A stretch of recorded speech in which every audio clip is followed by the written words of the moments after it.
Bom, gente, bom dia. Meu nome é Luísa Chalub e nessa aula de hoje eu separei uma aula inteira para falar no que diz respeito a contratos em espécie. Como esse tema é muito importante, eu resolvi modificar um pouquinho a forma como a gente vai trabalhar aqui.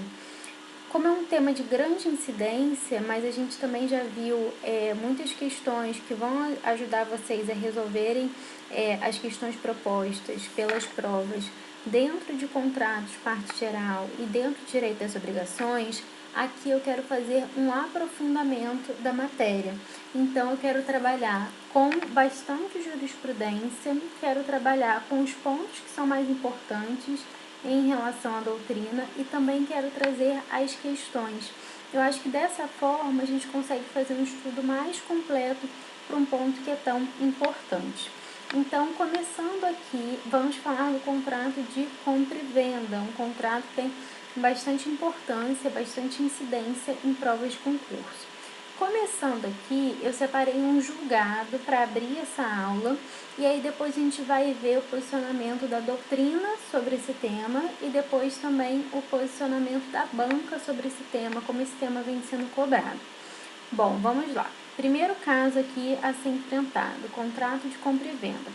O reconhecimento de paternidade pós-mortem não invalida a alteração de contrato social com a transferência de todas as cotas societárias realizadas pelo genitor a outro descendente.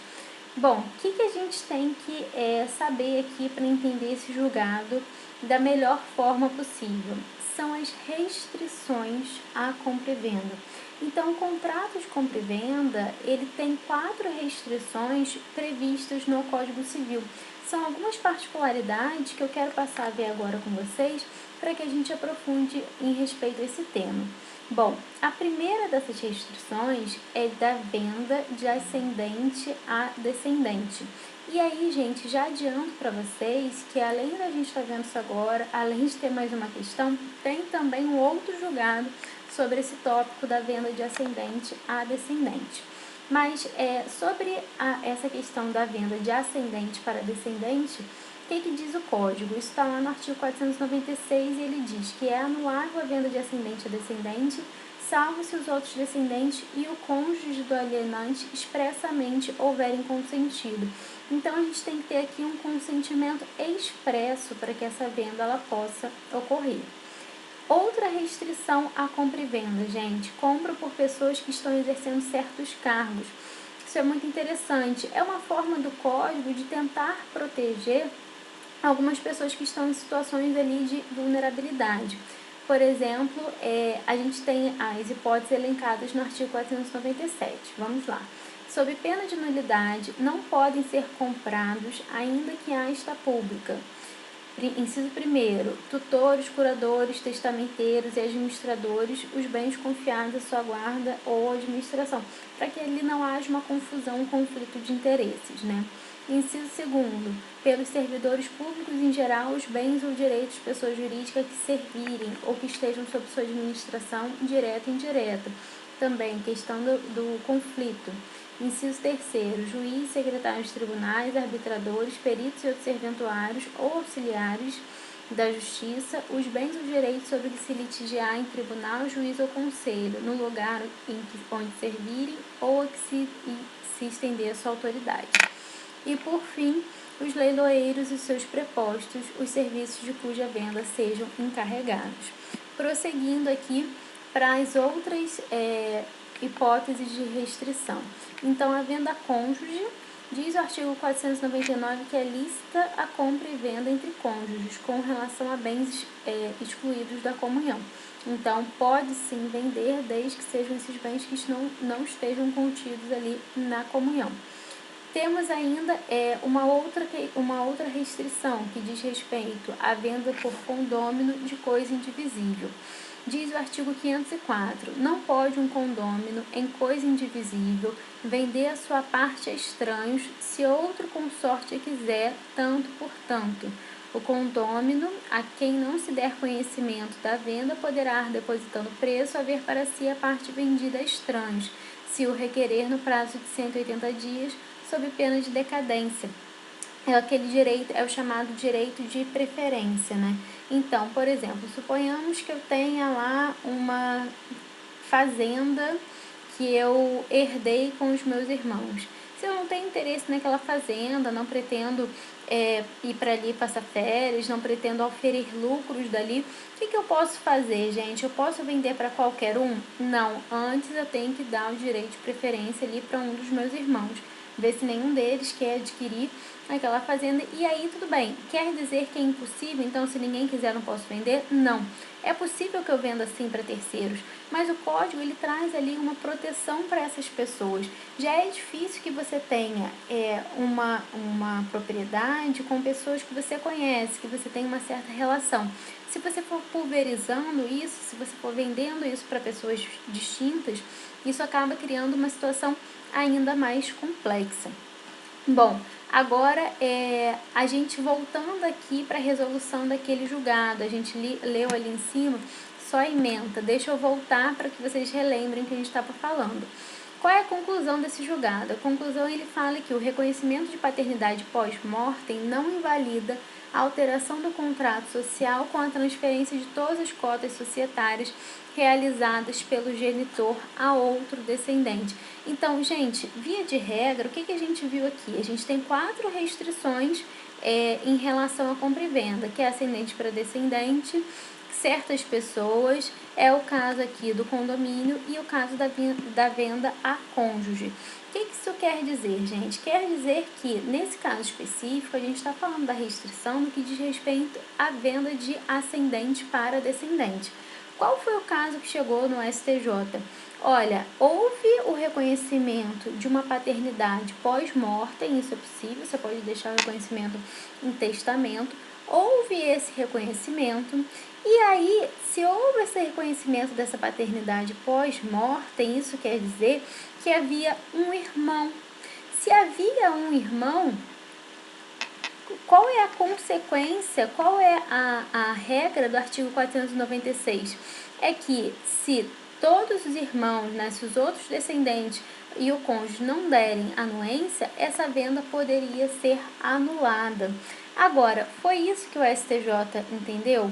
Não, não foi isso. O STJ entendeu que o reconhecimento da paternidade é uma decisão de cunho declaratório. E se ela é uma decisão de cunho declaratório, ela produz efeitos ex tunc, né? Então, ela produz efeitos que retroagem.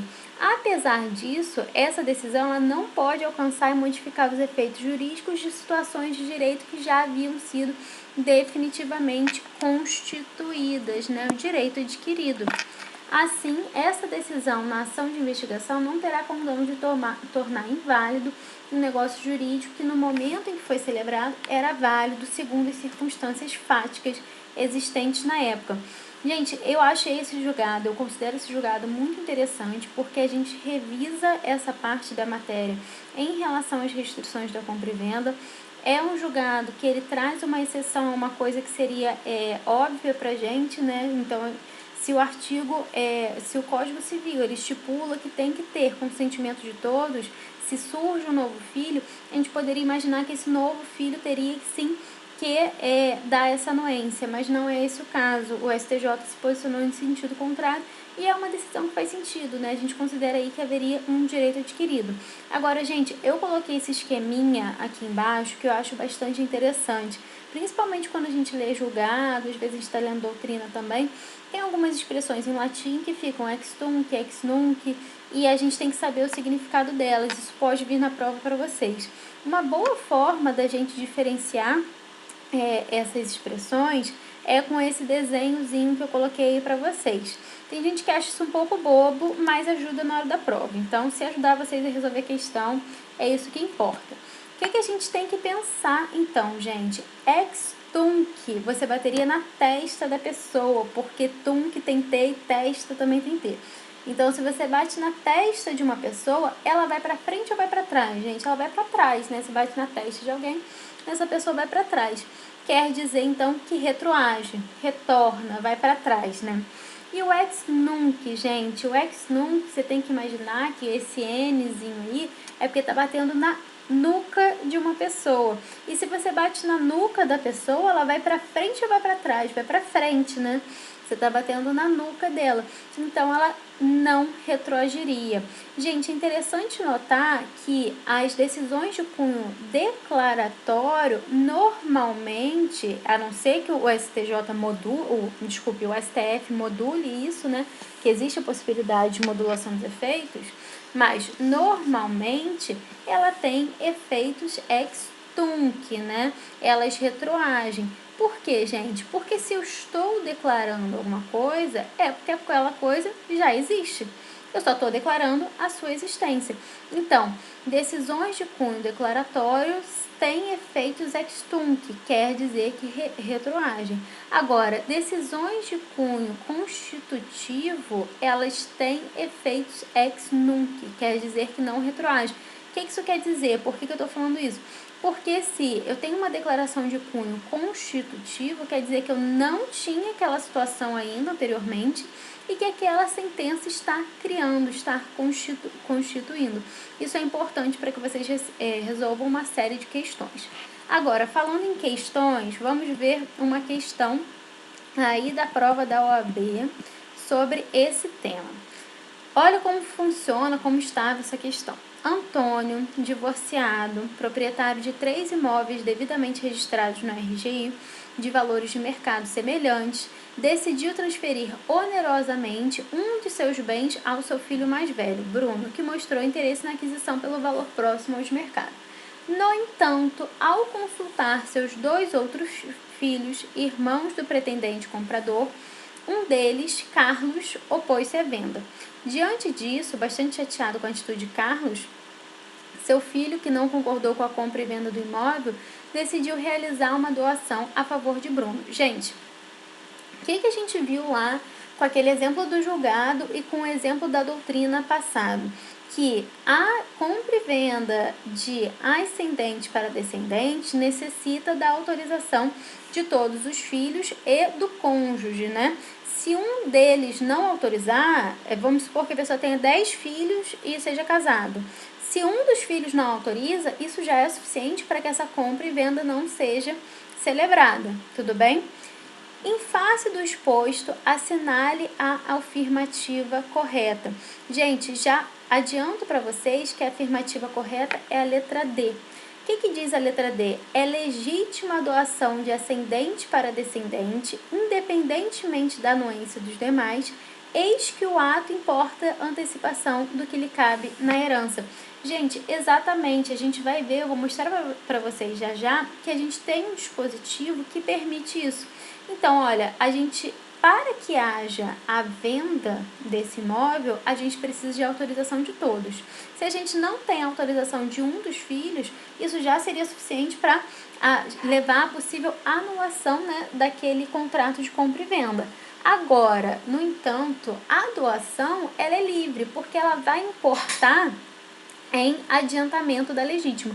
E olha como a própria questão já dava essa dica pra gente, essa questão é interessante por isso. Olha o que ela traz ali. Ela fala, Antônio, divorciado, então ele não precisava da autorização da esposa, né?